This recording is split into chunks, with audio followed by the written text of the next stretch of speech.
துன்பம் எல்லாமே இருவருக்கும்.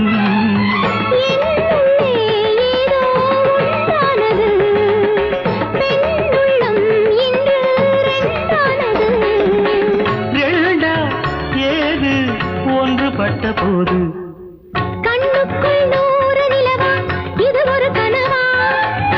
கைக்குட்டை காதல் கடிதம் எழுதிய உறவா? நாணம் விடவில்லை, தொடவில்லை, ஏனோ விட இன்னும் வரவில்லை. ஐயர் வந்து சொல்லும் தேதியில் தான் வார்த்தை வருமா? ஐயர் வந்து சொல்லும் தேதியில் தான் வார்த்தை வருமா?